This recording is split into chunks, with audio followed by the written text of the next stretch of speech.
Viewers, मैं कमलेश आपका स्वागत करता हूं हमारे YouTube channel study from roots में।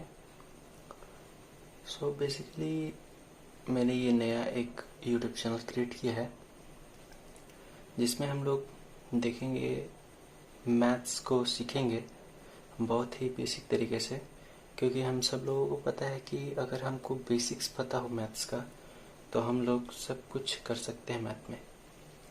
तो बेसिकली हम लोग यहाँ पे सीखने वाले हैं 0 से लेके 100% तक सभी मैथ्स टॉपिक, बेसिक से लेके सभी टॉपिक हम लोग सीखेंगे 1 बाय 1 करते हुए। और मैं कोशिश करूँगा कि मैं पर डे 2 वीडियोस ला सकूँ आप सभी लोगों के लिए, ताकि आपकी बेसिक्स जितनी भी मैथ्स के डाउट हैं वो सारे के सारे क्लियर हो जाए, और फिर उसके बाद हम लोग आगे की पढ़ाई भी कर सकें। तो हमारी वीडियोस कौन कौन देख सकते हैं? हमारी वीडियोस देख सकते हैं जो लोग भी क्लास 7, 8, 9, 10 और जो लोग भी कंपटीशन की तैयारी कर रहे हैं, वे सभी लोग इस वीडियो को अच्छे से देख सकते हैं। जिनकी भी मैथ वीक हो वो सारे स्टूडेंट्स इस वीडियोस को देख सकते हैं और इससे लाभ उठा सकते हैं। तो सबसे पहले मैं बता देना चाहता हूँ कि आप सभी लोगों को गिनती, काउंटिंग 1 से लेके 100 तक आपको आनी चाहिए। ये आपका काम है, ये कंप्लीट करना आपकी जिम्मेदारी है। अगर ये आपको अभी भी नहीं आता तो आप इसको अभी जाके उसको प्रिपेयर करके ख़त्म कर दें। और फिर उसके बाद आता है पहाड़ा, जो कि हम उसको इंग्लिश में बोलते हैं टेबल। तो वो आपको 2 से लेकर 20 तक आनी चाहिए। इसको भी आप जल्दी से जल्दी क्या कर दें, ख़त्म कर दें, ताकि आपका वो जो बेसिक का जो सिलेबस है मैं वो जल्दी जल्दी आपको दे पाऊँ, करा पाऊँ। इसमें आपको सिर्फ और सिर्फ ये दोनों चीज़ कंप्लीट करना है। और उसके बाद मैं आपको फुल टू बेसिक, मतलब इससे बेसिक और कुछ नहीं, पूरे बेसिक तरीके से आपको मैं मैथ्स का सारा बेसिक कंप्लीट करवा दूंगा। और फिर उसके बाद जितने भी टॉपिक्स होते हैं मैथ्स के वो सारे टॉपिक्स आपको मैं करवा दूंगा। इसमें सबसे पहली चीज़ जो आती है वो आती है अचर राशि, जिसको हम बोलते हैं कांस्टेंट क्वांटिटी, जो कि होता है 1, 2, 3, 4, 5 से लेकर कहाँ तक, इन्फिनिटी तक। इन्फिनिटी मतलब होता है अनंत, मतलब संख्याएं जो होती हैं, जो नंबर्स होते हैं, उनका कोई भी अंत नहीं होता है। अगर उनका कोई अंत होता तो यहाँ पे एक कोई फिक्स एक डिजिट, कोई एक नंबर लिखा होता, पर यहाँ पे मैंने लिखा हुआ है इन्फिनिटी। इसका मतलब यहाँ पे कोई भी नंबर नहीं है, वो संख्या का कोई भी अंत नहीं है, इसीलिए यहाँ पे इन्फिनिटी का सिंबल बनाया गया है। आशा करते हैं कि आपको ये अचर राशि समझ में आ गई होगी। अब जो नेक्स्ट चीज़ है वो है चर राशि, जिसको हम बोलते हैं वेरिएबल क्वांटिटी। अब ये वेरिएबल क्वांटिटी क्या है?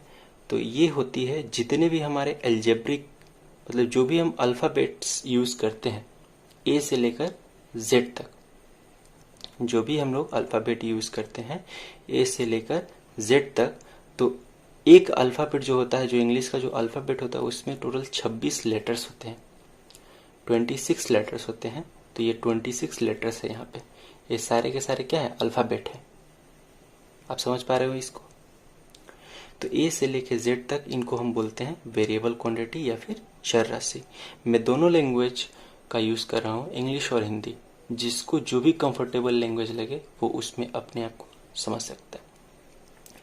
तो यहाँ पे मैं एक चीज़ और बता देना चाहता हूँ कि आप लोग बेसिकली स्कूल में जब पढ़ते होंगे, आपको याद होगा कि कोई भी कभी भी किसी भी प्रकार का कोई भी एक इक्वेशन मिल जाता होगा और आपको बोलते होंगे कि इसमें बताइए, इसमें वेरिएबल कौन है और कांस्टेंट कौन सा है। तो आप लोग यहाँ पे देख पा रहे होंगे और समझ पा रहे होंगे। यहाँ पे अच्छे से देखिए तो आपको अच्छे से समझ में आ जाएगा कि मैंने यहाँ पर एक छोटा सा सिंपल सा एक इक्वेशन लिखा हुआ है, जो कि है 3x - 2 = 0। इसका मतलब क्या होता है, यहाँ पे अभी थोड़ी देर पहले मैंने ही बात की कि x क्या है, यहाँ पर x है मेरे पास। यहाँ पे किस में आएगा, किस में लाई करेगा, x लाई करेगा मेरी चर राशि, मतलब वेरिएबल क्वांटिटीज में। तो मैंने बता दिया यहाँ पे x है मेरी चर राशि। उसके बाद आते हैं जो इसका मल्टीपल फॉर्म है, तो देखिए यहाँ पे x के साथ मल्टीपल कौन है, 3 है, तो हमको पता होना चाहिए कि 3 यहाँ पे क्या होगा, कांस्टेंट क्वांटिटी होगा, मतलब अचर राशि होगी। तो अचर राशि बता दिए हम लोग। अब देखिए ध्यान से, यहाँ पर जो 2 लिखा हुआ है, तो ये क्या, इसके अगल बगल ये जो मल्टीपल, ये किसी के साथ मल्टीप्लाई फॉर्म में है, नहीं है। इसका मतलब ये क्या है, सिर्फ और सिर्फ सिंपल सा 2 ही है। तो 2 क्या है, एक अचर राशि है, तो यहाँ पे ये सिंपल सा एक अचर राशि है। आशा करते हैं कि आपको ये चीज़ समझ में आ गई होगी। ठीक है, अब देखिए यहाँ पर एक और इक्वेशन लिखा हुआ है, ax² plus bx plus c। ये एक स्टैंडर्ड फॉर्म है। ये क्या है, एक स्टैंडर्ड फॉर्म है क्वाड्रेटिक इक्वेशन का। आपको अभी इस पे दिमाग नहीं लगाना है, हम आगे आने वाली वीडियोस में आपको सब कुछ A to Z सब कुछ बता देंगे। लेकिन आपने इस प्रकार के इक्वेशंस को देखा होगा अपनी क्लासों में करते हुए। आमतौर पर जितने भी बच्चे होते हैं सब लोग आसानी से इसको कर पाते हैं, तो आप लोग को टेंशन लेने की कोई ज़रूरत नहीं है। आप सब कुछ A to Z मैं बता रहा हूँ, आप सब कुछ सीख जाएंगे। बस सिर्फ और सिर्फ बने रहिए हमारे साथ और कंप्लीट कर लीजिए इस पूरी सीरीज़ को। बेसिक मैथ, ये सारी की सारी आपकी जितने भी डाउट्स होंगे मैथ्स के सारे डाउट आपको ख़त्म कर दिए जाएंगे। अब देखिए ध्यान से, अब हम लोग क्या करते हैं, यहाँ पे अब हम लोग जान गए कि अचर राशि किसे कहते हैं और चर राशि किसे कहते हैं। उसका 1-2 एग्जाम्पल भी कर लिए। अब हम लोग करने वाले यहाँ पे जो अचर राशि है, मतलब कांस्टेंट क्वांटिटीज़ है, उस कांस्टेंट क्वांटिटीज़ की में हम लोग क्या क्या पढ़ने वाले हैं और चर राशि में क्या क्या पढ़ने वाले हैं। तो हम लोग यहाँ पे पढ़ने वाले हैं कांस्टेंट क्वांटिटी में। सबसे पहला जो यहाँ पे हम लोग पढ़ने वाले हैं उसको हम कहते हैं जोड़, एडिशन। फिर उसके बाद हम 2 नंबर पढ़ेंगे घटाव, सब्सट्रैक्शन। फिर पढ़ेंगे गुणा, मल्टीप्लिकेशन। फिर पढ़ेंगे भाग, डिवीज़न। और ये जो चारों चीज़ें हैं, एडिशन से लेके डिवीज़न तक, ये चारों चीज़ें हम लोग पढ़ेंगे अचर राशि और चर राशि, इन दोनों की, ताकि मेरा जितना भी बेसिक्स का जो भी नॉलेज है, जो भी मेरा जितना भी डाउट है, वो सारा का सारा डाउट खत्म हो सके और हम लोग अपने मैथ्स को अच्छे से सॉल्व कर सकें। आशा करते हैं आपको बहुत अच्छे से समझ में आ गई होंगी ये सारी चीज़ें। और मैं अपनी वीडियोस को ज़्यादा लंबा नहीं बनाऊंगा। मेरी जितनी भी वीडियोस होंगी वो सभी वही 15 से 20 मिनट की होने वाली हैं। और आप सभी लोगों से मैं गुजारिश करूंगा कि आप सभी लोग जितनी भी वीडियोस की जो भी लेंथ हो वो पूरी की पूरी देखें, ताकि आपको सभी चीज़ें अच्छे से क्लियर हो सके। सो अब हम चलते हैं सबसे फर्स्ट अचर राशि में। हम सबसे पहले जानेंगे अचर राशि की ये चारों चीज़ें और फिर जानेंगे चर राशि की ये चारों चीज़ें। तो सबसे पहले हम लोग आते हैं अचर राशि में। तो अचर राशि में जैसे ही आएंगे तो यहाँ पे आप सभी लोग देख पा रहे होंगे कि अचर राशि, तो जो कांस्टेंट क्वांटिटी है इसमें जो सबसे फर्स्ट जो आता है इसको हम लोग क्या कहते हैं, जोड़।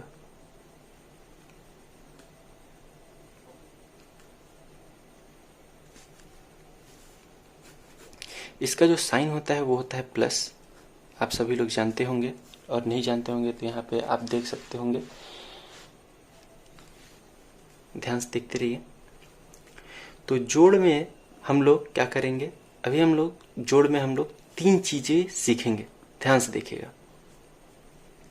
सबसे पहले हम लोग सीखेंगे एकदम सबसे सिंपलेस्ट फॉर्म जोड़ का, सबसे सिंपलेस्ट फॉर्म। फिर उसके बाद सीखेंगे हम लोग डेसिमल का फॉर्म, और फिर उसके बाद सीखेंगे हम लोग फ्रैक्शन का। ठीक है, तो सबसे पहले हम लोग सीख रहे हैं सिंपल फॉर्म,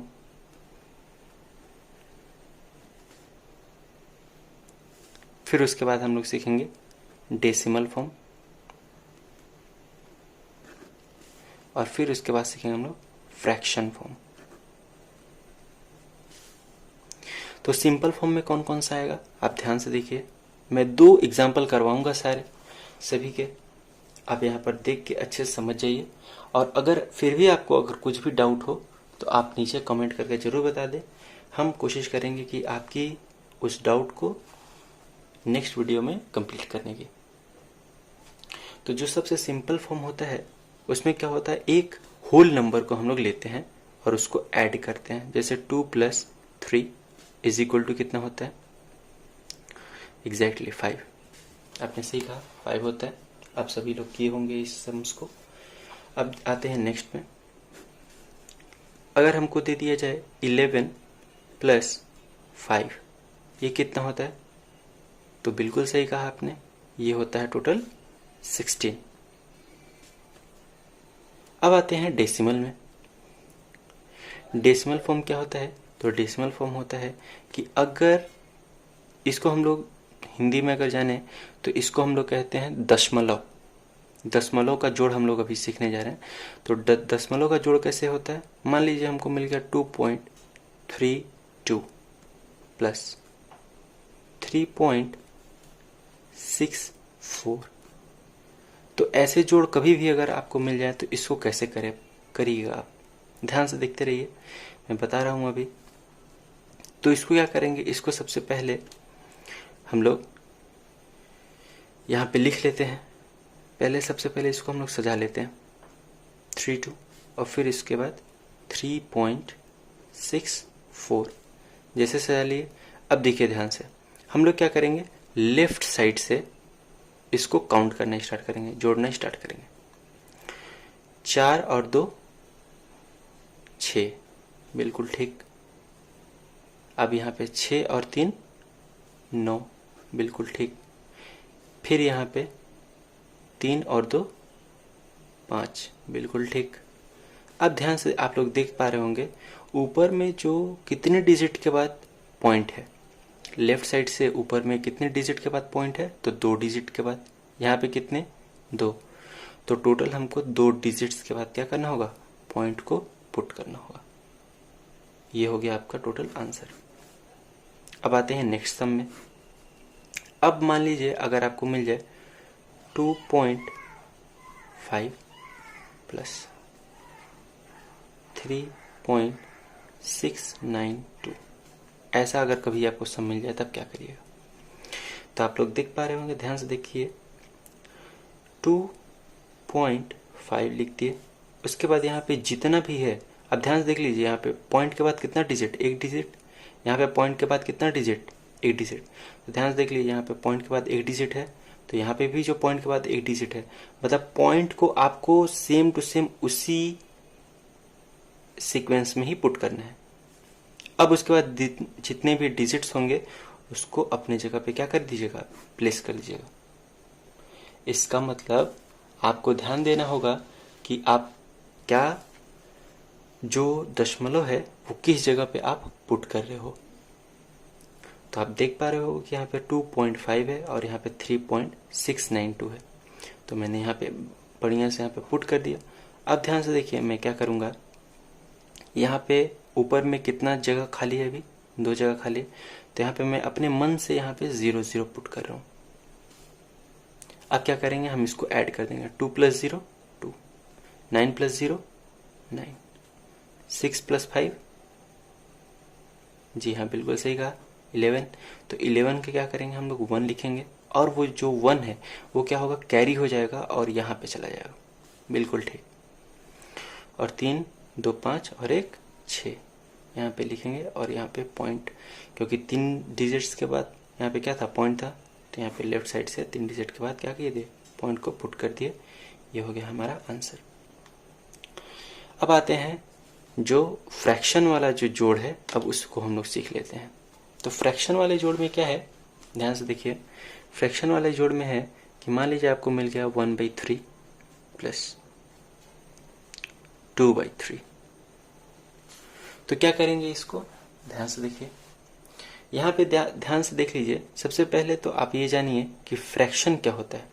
तो फ्रैक्शन का चैप्टर हम लोग पढ़ेंगे आगे आने वाले टाइम में। हम लोग फ्रैक्शन के बारे में बहुत कुछ जानेंगे, पूरे फुल डिटेल से हम लोग फ्रैक्शन के बारे में पढ़ेंगे। लेकिन यहाँ पे अब जब फ्रैक्शन का बात आ गया है तो हम फ्रैक्शन के बारे में कुछ खास यहाँ पे आपको सिंपल फॉर्म में बता देते हैं। तो फ्रैक्शन, जो फ्रैक्शन होता है उसको हम लोग डिनोट करते हैं PQ फॉर्म में। मतलब अगर कभी भी आपको कोई भी बटे फॉर्म में लिखा हो, मतलब PQ फॉर्म में अगर लिखा हो तो इसको हम लोग बोलेंगे फ्रैक्शन। अब जैसे कि इसका एग्जाम्पल क्या होता है, तो एग्जाम्पल देख लेते हैं हम लोग। इसके एग्जाम्पल होता है 2/3, 1/5, 2/3, कुछ भी आप, लेकिन वो कौन सा फॉर्म में होना चाहिए? बट्टे के फॉर्म में होना चाहिए। बट्टे के फॉर्म में भी होना चाहिए और वो दोनों आपस में कटना भी नहीं चाहिए। ध्यान से देख लीजिए, कोई भी आपस में कट रहा है क्या? नहीं कट रहा है। इसका मतलब वो क्या होना चाहिए? बट्टे के फॉर्म में होना चाहिए। अब ध्यान से देख लीजिए, ऊपर वाला जो चीज है P, उसको हम लोग बोलते हैं अंश। उसको हम लोग क्या बोलते हैं? अंश बोलते हैं। नीचे वाले को बोलते हैं हम लोग हर। अब अंश को इंग्लिश में क्या बोलते हैं? अंश को इंग्लिश में बोलते हैं न्यूमरेटर। क्या बोलते हैं? न्यूमरेटर। हर को बोलते हैं डिनोमिनेटर। अंश को बोलते हैं न्यूमरेटर, हर को बोलते हैं डिनोमिनेटर। तो यहाँ पे आपको ध्यान से देखिए कितना फ्रैक्शन मिला है? 2 फ्रैक्शन मिला है आपको टोटल। तो यहाँ पे 1/3, तो 1/3 में 1 क्या है? न्यूमरेटर, 3 क्या है? डिनोमिनेटर। फिर दूसरे फ्रैक्शन में 2 क्या है? Numerator, 3 denominator. अब क्या करेंगे? जब हमको ऐसा फॉर्म मिल जाएगा तो क्या करते हैं हम लोग? नीचे वाला जो भी नंबर होगा, मतलब डिनोमिनेटर में जो भी नंबर होंगे, हमको उसका लेना होगा एलसीएम। तो हम लोग क्या करते हैं? 3 और 3 का एलसीएम लेते हैं, तो कितना आएगा? 3 आएगा। 3 से 3 को डिवाइड किया, कितना आएगा? 1 आएगा। उस 1 को क्या करेंगे? ऊपर 1 में मल्टीप्लाई करेंगे। ध्यान से सुन लीजिए, क्या किए? एलसीएम लिए। एलसीएम लेने से मेरा 3 आ गया। अब इस 3 को 3 से डिवाइड किए, कितना है? 1 आया। उस 1 को क्या करेंगे? ऊपर वाले 1 से मल्टीप्लाई करेंगे, यहाँ पे 1 लिख देंगे। फिर प्लस दिए, फिर इस 3 को 3 से डिवाइड किए, कितना आया? 1। उस 1 को 2 से मल्टीप्लाई करेंगे, कितना आएगा? 2। तो अब ध्यान से देख लीजिए, यहाँ पे 2 + 1 कितना हो गया? 3 डिवाइड बाई, यहाँ पे जो डिनोमिनेटर में था 3 उसको लिख दिए, और 3 डिवाइड बाई 3, ये क्या होगा? जब इसको डिवाइड करेंगे तो कितना आने वाला है? इसका आंसर 1 आने वाला है। ये कट जाएगा आपस में, ये आएगा 1। मैं ये अभी सम्स करा रहा हूं, लेकिन अगर आपको इसमें कुछ भी डाउट हो दोस्तों, कुछ भी डाउट हो, जितने भी मेरे व्यूवर्स हैं, अगर उनको कुछ भी डाउट हो, आप प्लीज उसमें कमेंट कर दीजिएगा। मैं अगली वीडियोस में आपका पक्का वो डाउट क्लियर करने की कोशिश करूंगा। इवन मैं डायरेक्ट उसको पॉइंट आउट कर दूंगा कि ये किसने पूछा हुआ है, और उसका डाउट वहीं पे क्लियर हो जाएगा। और मैं बहुत ज़्यादा बेसिक से पढ़ा रहा हूँ, शायद ऐसा वीडियो आपको पूरे यूट्यूब चैनल पे ना मिले। इतने बेसिक से मैं आपको जोड़ घटाव से पूरा हर एक चीज़, टॉपिक, सब कुछ आपका कंप्लीट करवाने वाला हूँ। तो आज ये जो जोड़ का जो टॉपिक था, जो एडिशन का जो टॉपिक था, जो हम लोग कांस्टेंट क्वांटिटी मतलब अक्षर राशि में जो देख रहे थे, हम लोग आज जोड़ तक ही रहने देते हैं। अगली आने वाली वीडियो में हम लोग इसके आगे देखेंगे। सो अगर आपका कोई भी सवाल या सुझाव हो तो आप प्लीज़ नीचे कमेंट कर दीजिएगा, और मिलते हैं नेक्स्ट वीडियो में। आज के लिए इतना ही। ओके।